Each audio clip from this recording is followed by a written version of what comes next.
Hello বন্ধুরা, আমি সাগর নীল। এখন আমি করব প্রভাস, দীপিকা পাদুকোন, অমিতাভ বচ্চন, কমল হাসান এবং দিশা পাতানি অভিনীত আপকামিং প্যান ইন্ডিয়ান সিনেমা কালকি 2890 ট্রেলার রিভিউ। ট্রেলারটা মেকারদের তরফ থেকে খানিকক্ষণ আগে অফিসিয়ালি ড্রপ করা হয়েছে। এখন কেমন হলো এই ট্রেলারটার ভালো দিক খারাপ দিক নিয়ে আলোচনা হবে আজকের এই ভিডিওতে। গল্প সম্পর্কে ট্রেলার দেখে যেটা বুঝতে পারা যাচ্ছে, একটা নতুন ফিউচারিস্টিক ওয়ার্ল্ড যেটার নাম হচ্ছে কমপ্লেক্স। এবার সেখানে একটা এভিল প্রতিষ্ঠান তারা একটা নতুন ভগবানকে এস্টাবলিশ করতে চাইছে, প্রতিষ্ঠিত করতে চাইছে এবং সাধারণ মানুষকে তারা একেবারে পায়ের তলায় রেখেছে। ভগবানের অস্তিত্বই এই ওয়ার্ল্ডে সম্পূর্ণরূপে বিপন্ন। শাশ্বত চ্যাটার্জির ক্যারেক্টারটাকে বলা যেতে পারে এই যে এভিল প্রতিষ্ঠান তার কাইন্ড অফ ম্যানেজার। এবার সে একটা মিশনে রয়েছে, মিশনটা এক্স্যাক্টলি কি সেটার ব্যাপারে ট্রেলারটার মধ্যে আমাদেরকে জানানো হচ্ছে না, তবে তারা কিছু একটা অ্যাচিভ করতে চাইছে যেটার পথে বাধা হয়ে দাঁড়াতে পারে দীপিকা পাদুকোনের ক্যারেক্টারটা। কেন? তার কারণ দীপিকার ক্যারেক্টার প্রেগনেন্ট। এখন দীপিকা যে সন্তানকে ভূমিষ্ঠ করতে চলেছে সেই সন্তানই কিন্তু শাশ্বত চ্যাটার্জি বা তার যে এভিল অর্গানাইজেশন তাদের পথে বাধা হয়ে দাঁড়াবে, যে কারণে তারা দীপিকাকে ক্যাপচার করতে চায় এবং দীপিকাকে ক্যাপচার করবার জন্য তারা নিয়োগ করছে প্রভাসের ক্যারেক্টারকে। দেখবেন বেশ কিছু শট এরকম রাখা হয়েছে যেখানে কিন্তু পরিষ্কার বুঝতে পারা যাচ্ছে যে দীপিকার ক্যারেক্টারটা প্রেগনেন্ট, একটা প্রাণের মধ্যে আর একটা প্রাণ, এরকম সংলাপও রাখা হয়েছে। এবং অমিতাভ বচ্চনের যে ক্যারেক্টারটা সে দীপিকার ক্যারেক্টারকে বাঁচাচ্ছে, সেভ করছে, প্রোটেক্ট করছে। দেখবেন তারও সংলাপ রয়েছে যে একজনকে বাঁচাতে হবে, এরকম একটা সংলাপ কিন্তু ট্রেলারটার মধ্যে রাখা রয়েছে। যে কারণে আমরা ট্রেলারটার মধ্যে কিছু দৃশ্য দেখতে পাচ্ছি, কিছু ঝলক দেখতে পাচ্ছি যেখানে অমিতাভ বচ্চনের ক্যারেক্টারটা এবং প্রভাসের ক্যারেক্টারটা তাদের ফেস অফ হচ্ছে, তারা একে অপরের সঙ্গে লড়ছে। এটা একেবারে পরিষ্কার বুঝতে পারা যাচ্ছে ট্রেলারটা দেখে যে মেকাররা কিন্তু একটা ছবির যে ফার্স্ট হাফ হয় সেকেন্ড হাফ হয়, ফার্স্ট হাফের বেশ কিছু দৃশ্য নিয়ে ট্রেলারটাকে নির্মাণ করেছে, সেকেন্ড হাফের ব্যাপারে কিছু ট্রেলারটার মধ্যে দেখানোই হয়নি। যে কারণে গল্পটা শুরু হবে কিভাবে সেটা তো আমরা বুঝতে পারছি, কিন্তু তারপরে কি হতে চলেছে, এই যে ফেস অফটা প্রভাসের সঙ্গে অমিতাভ বচ্চনের ক্যারেক্টারটার, তারপরে কি সেটা কিন্তু আমরা ট্রেলার দেখে বুঝতে পাচ্ছি না। হ্যাঁ, ডেফিনেটলি প্রভাস হিরো, অতএব সে প্রোটাগনিস্টদের সঙ্গে জয়েন করবে এই একটা আমরা আন্দাজ করতেই পারি, কিন্তু সেটা কিভাবে হবে, কেন হবে, যাবতীয় কিন্তু আমাদেরকে ছবিটা দেখতে পাবো, আমরা তখনই বুঝতে পারবো, জানতে পারবো। আমরা অধিকাংশ ক্ষেত্রেই কিন্তু এটা দেখতে পাই যে যখনই মেকাররা গল্প সম্পর্কে প্রচণ্ড বেশি লুকিয়ে রাখতে চায় তখনই কিন্তু তারা অডিয়েন্সকে যথেষ্ট বেশি ইন্টারেস্টেড করে তুলতে পারে না ছবিটা দেখবার প্রতি। সেই জিনিসটা কিন্তু কালকির ট্রেলারের ক্ষেত্রে হয়নি। এখানে কিন্তু মেকাররা গল্প লুকিয়ে রাখা সত্ত্বেও যেহেতু ট্রেলারটা ওয়েল এডিটেড, অডিয়েন্সকে কিন্তু ইন্টারেস্টেড করতে পারছে, তারা কিন্তু একটা আভাস দিচ্ছে যে আচ্ছা আউটলাইনটা গল্পের কি হবে। এটা ডেফিনেটলি একটা পজিটিভ। এবং ট্রেলারটার মধ্যে যেটা আমার সবচেয়ে বেশি ভালো লাগলো, আমরা জানি দেখুন তেলেগু হিরো রয়েছে মানে সেই ছবিটা তারই হবে, মানে সব জায়গাতে শুধু সে থাকবে, কিন্তু কালকি 2890 ক্ষেত্রে সেটা কিন্তু হবে না। এটা ট্রেলার দেখে একেবারে পরিষ্কার। এখানে কিন্তু যারা রয়েছে তাদের প্রত্যেকের ক্যারেক্টারটার যথেষ্ট ইম্পর্টেন্স থাকবে, এটা আমরা ট্রেলার দেখে বুঝতে পেরে যাচ্ছি। প্রত্যেককে দেখুন ট্রেলারের মধ্যে গুরুত্ব দেওয়া হয়েছে, সর্বোপরি গল্পটাকে গুরুত্ব দেওয়া হয়েছে। গোটা ট্রেলারটা কিন্তু প্রভাসময় নয়। 1 মিনিট 16 সেকেন্ড হয়ে গেছে, তারপরে প্রভাসের এন্ট্রি হচ্ছে ট্রেলারটার মধ্যে।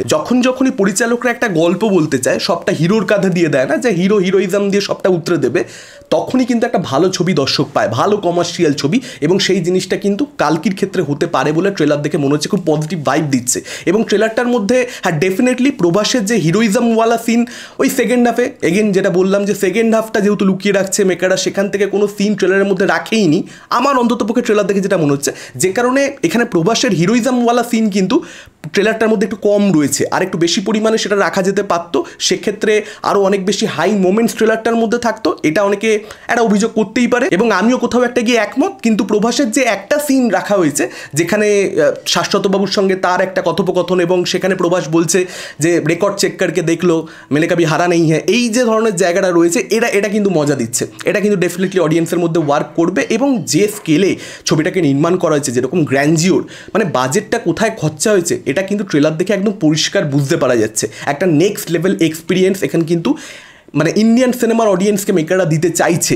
আমি ডেফিনেটলি এই ছবিটা দেখবার জন্য মানে এক্সাইটেড হয়ে পড়ছি যে আচ্ছা ঠিক আছে কী করেছে মেকাররা, এত কোটি টাকা খরচা করেছে এবং ভিজুয়ালি এত স্টানিং যখন ট্রেলারটা লাগছে, ডেফিনেটলি মেকাররা প্রচুর খেটেছে এবং সেই খাটনিটা একটা বিশ্বাস দেয় যে ছবিটা ভালো হতে পারে। আর যদি এই ধরনের ছবি মানে কালকির মতন ছবি যদি সত্যিকারের ব্যাটে বলে হয় না, তাহলে স্কাই ইজ দ্য লিমিট। ভিএফএক্সের কাজ যে এই ছবির মধ্যে ভালো হবে সেটা ট্রেলার আসার আগে থেকেই আমরা জানতে পেরে গেছি, বুঝতে পেরে গেছি। তার কারণ এর আগেও বেশ কিছু ঝলক এসেছে এবং সেখানে ভিএফএক্সের কাজ টপ নচ ছিল।